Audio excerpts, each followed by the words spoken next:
الرحمن من سوهاج. معانا من بورسعيد الاستاذ سيد الجرحي. اهلا بيك معنا يا استاذ سيد. السلام عليكم. وعليكم السلام ورحمه الله وبركاته. اهلا بحضرتك. استاذه ناديه، انا بمسح على حضرتك ومسح على ضيوف الكرام. الله يخليك يا فندم. الكابتن عباس نور الدين وكابتن طارق هاشم. اهلا وسهلا. انا بقول لحضرتك يعني هو لو في مسؤول في مصر، لو كان في دلوقتي رئيس جمهوريه مش كان ادى قرار؟ كان عمل ايه يا فندم؟ لو كان في رئيس جمهوريه كان ادى قرار لوقف الاحداث دي او ادى قرار. يعني انت شايف ان ممكن قرار يوقف هذه الاحداث؟ بالظبط كده. قرار بايه بقى؟ للاعلام اللي هو عمل فجوه بين النادي وبين الجمهور.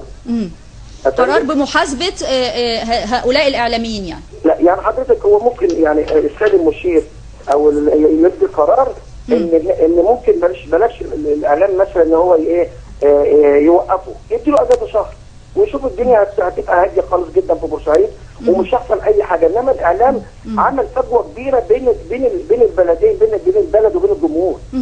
فحضرتك وبعدين الوقت احنا عندنا كان المهندس محي ابو قلب كان بيقول نبني الشهيد الاصغر. لا الوقت بقى البطل الشهيد الوحيد في مصر هو ابن بورسعيد اللي هو بلال رحمه الله عليه، ونحتسبه من الشهداء. بنشكرك ان شاء الله ان شاء الله. وانا بنتمنى ان شاء الله كده الامور تهدى، لان احنا النادي المصري دلوقتي ان هو حاسين هو النادي اللي عليه. احنا عايزين حق يعني عايزين الحق من اللي هم عملوا جريمه.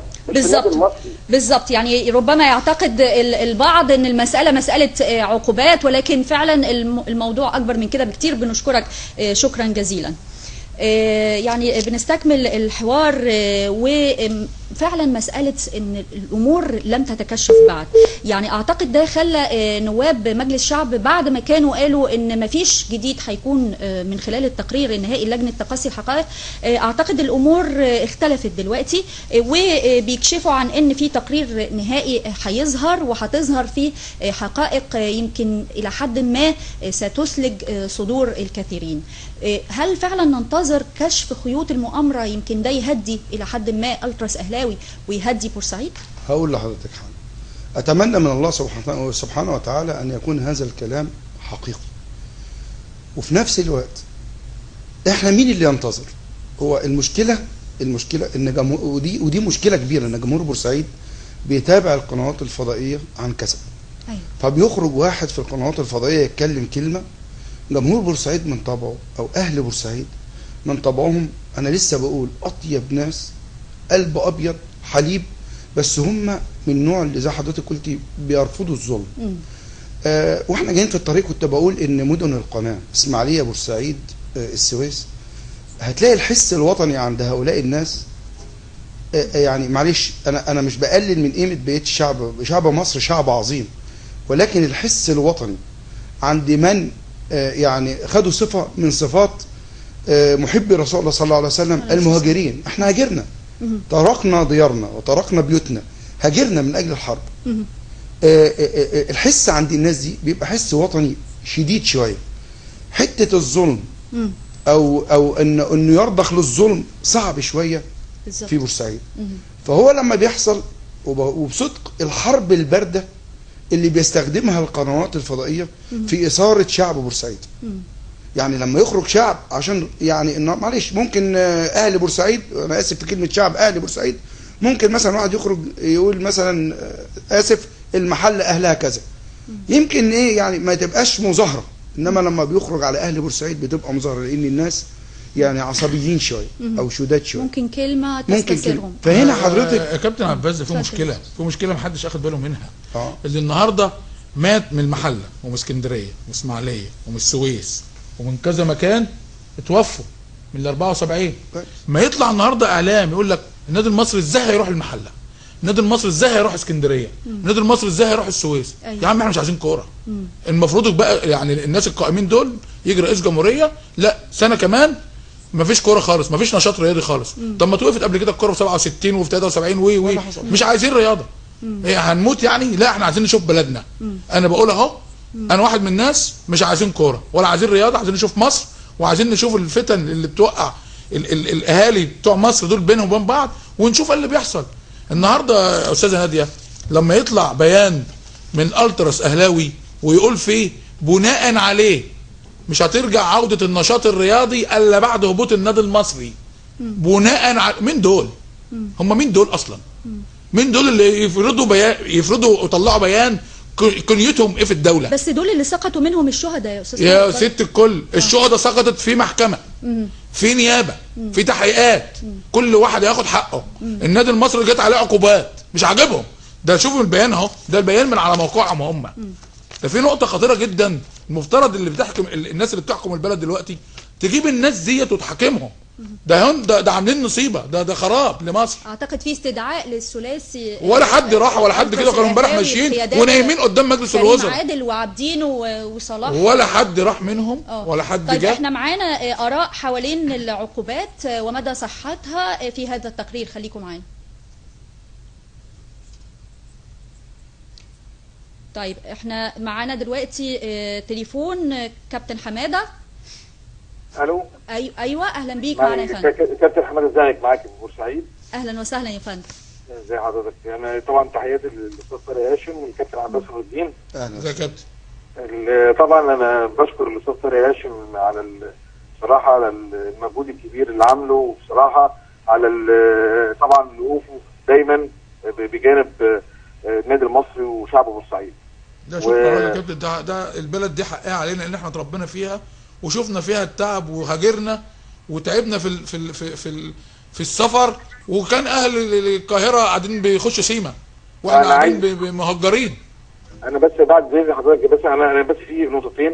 النقطه الاولى، انا ماسك فرقه مثلا زي ممتاز ب اللي هي مدير فني كوم حماده. فرقه زي دي مثلا امكانياتها مثلا متوسطه، لما ارتس الاهلي يطلع يقول او يقولوا ان ما فيش كوره في مصر تتلعب، معناتها ان طبعا انه بيقضي على ناس مثلا عايشين على 500 جنيه وعايشين على عقد ب 20,000 جنيه في السنه. فحضرتك دي حضرتك دي تبين ان النادي الاهلي هو مسيطر على الكوره في مصر. يعني هو يعني دوري شويه مثلا، معلش يعني ارتس الاهلي هو اللي بيتحكم في الكوره. بس حضرتك شايف يعني يا كابتن في ظل الاوضاع اللي احنا فيها دي، يعني هل ممكن منطقيا حتى عوده اي نشاط كروي يعني؟ نعم حضرتك، يعني بعد اذن حضرتك، يعني دلوقتي انا بتكلم على اساس النادي المصري، يعني انا بتكلم على النادي المصري، بتكلم على انديه حضرتك امكانياتها الماديه تعبانه. انا عايز اعرف حاجه واحده، هل هو طب النادي الاهلي ممكن ايجاد بدائل يعني مثلا وافكار تطرح مثلا دورات وديه؟ انا عايز اعرف يا فندم النادي الاهلي بيلعب ايه؟ طيب انا عايز اعرف، انا بقول مفيش كوره في مصر، النادي الاهلي بيلعب الزمالك، الاهلي والزمالك بيلعبوا افريقيا، بيلعبوا افريقيا. يعني مثلا يعني ما بيلعبوش بقى، بيلعبوا على الناس اللي هي مش هنكمل يا كابتن حماده. يا كابتن حماده بعد اذن حضرتك برضو، احنا لسنا بصدد ان احنا نناقش مشكله قد تكون بالنسبه للوطن مشكله فرديه. احنا دلوقتي يا كابتن حماده بنقول واحنا مدربين كوره، اذا الكوره وصلتنا للحال اللي احنا فيه ده تغور الكوره، مش عايزين الكوره دلوقتي يا كابتن حماده. ونشوف حلول بديله في المرحله الجايه برضو، ارزاق ناس واسر يا استاذه، اذا الكوره فرقت بين، بعد اذن حضرتك، اذا الكوره فرقت بين الشعوب، صحيح، احنا النهارده تهدم وطن. احنا عملنا الرياضه عامه مش الكوره. نشكرك شكرا جزيلا كابتن حماده الزامك. ومعانا من بورسعيد استاذ صابر سعيد. استاذ صابر اهلا بيك معانا. يعني ارجو بس حضرتك توطي التلفزيون شويه وتسمعني من التليفون. السلام عليكم ورحمه الله. عليكم السلام ورحمه الله. اهلا وسهلا يا فندم، اتفضل. السلام عليكم. وعليكم السلام ورحمه الله وبركاته. اهلا بحضرتك يا استاذه ناديه، واهلا بضيفتك الكرام الاستاذ كابتن عباس نور الدين والاستاذ طارق هاشم الاعلام المحترم. ربنا يخليك يا استاذ صابر. انا بس عايز حضرتك ابدا بجزئيه صغيره جدا، مقولتين مهمين جدا لابن خلدون، بيقول انهيار الامم من انهيار اخلاقها. وكلمه ثانيه لابن تيميه شيخ الاسلام لما سالوه عن الفتنه فقال سلمت منها سيوفكم فلتلسم منها السنتكم. فيعني انا الكلمتين دول موجهين بس للاعلام بالذات، يعني اللي هم يعني انتم ما شاركتوش في الحدث، فيا ريت يعني ما تشاركوش بالسنتكم عشان ده اسم كبير. احنا بنتكلم في الموضوع من السيف يعني بالظبط. طبعا ما انتم ما شاركتوش في الحدث، فما تشاركوش بالسنتكم، تبقى نار، تبقى حرب ثانيه او تبقى مشاكل ثانيه.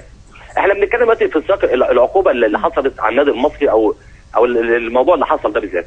دلوقتي احنا بنقول النادي الاهلي هو مش اكبر قلعه رياضيه في مصر كلها او في الشرق الاوسط او في افريقيا، طبعا اكبر قلعه رياضيه. هل النادي الاهلي ما عندوش درايه بالعقوبه واللوائح؟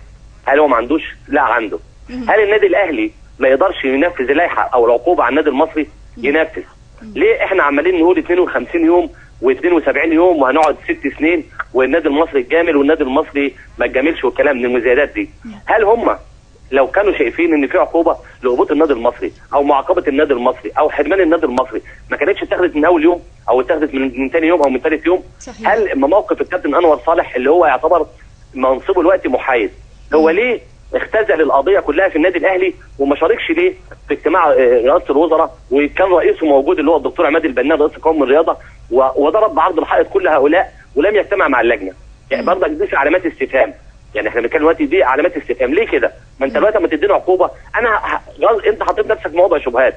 انا ما اقدرش دلوقتي اقول ان انت صادق في هذا القرار. هل النادي الاهلي ما كانش عارف بالعقوبه؟ لا، النادي الاهلي عارف بالعقوبه. ليه بيوسعوا الفجوه؟ وليه عمالين يقولوا ده النادي المصري النادي المصري الجامل، النادي المصري الوزاره دخلت له مش عارف فين، عشان تقبلوا العقوبه وتسكتوا. كل الكلام ده في الاعلام شغال. هل النادي المصري كان حاجه هو الدوله ان هو يقدر يحارب على كل ده؟ بيتكلم مظبوط ماشي. يعني هل الكابتن انور صالح اللي هو المدير التنفيذي للاتحاد ده كان يعمل في النادي الاهلي، كان يعمل مديرا للنشاط الرياضي في النادي الاهلي وكان بيقبض من النادي الاهلي 90%. طبعا احنا ما نقدرش يعني نرمي الناس بالاتهامات. مش بنرمي الناس، احنا ما بنتهمش، مش بنقول اتهام. احنا بنقول ان ده راجل بيدير الاتحاد، فده راجل مفترض ان هو يكون راجل محايد ويقعد مع الطرفين الاهلي والمصري. هو مش رايح لطرف واحد. هو لما الكابتن حسن حمدي خرج هو خرج وراه. ايوه يا استاذ صابر اتفضل. فانت دلوقتي النهارده هم بيستندوا للوائح، صح؟ بيستندوا للوائح والقوانين. أيوة. احنا يا استاذه الفاضله لو هم عايزين يودوا الملف للفيفا مرحب، يودوا المحكمه الرياضيه مرحب بهذا، ونرتضي باي عقوبه تحصل على النادي المصري. في تحركات دلوقتي في بورسعيد فرضنا ان احنا دلوقتي بيقولوا ان النادي المصري ما يلعبش بره او فرضنا العقوبه. طب فرضنا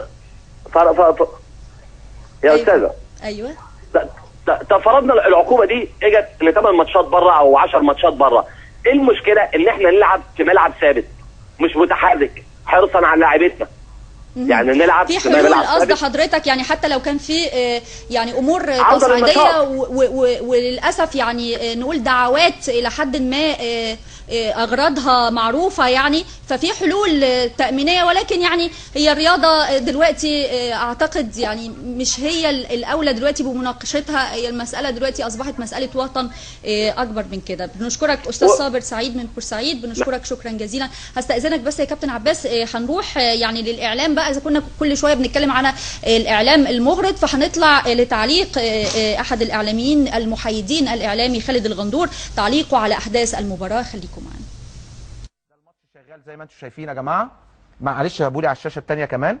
الماتش شغال، ده قبل وفاه ال 74 بربع ساعه او 10 دقائق.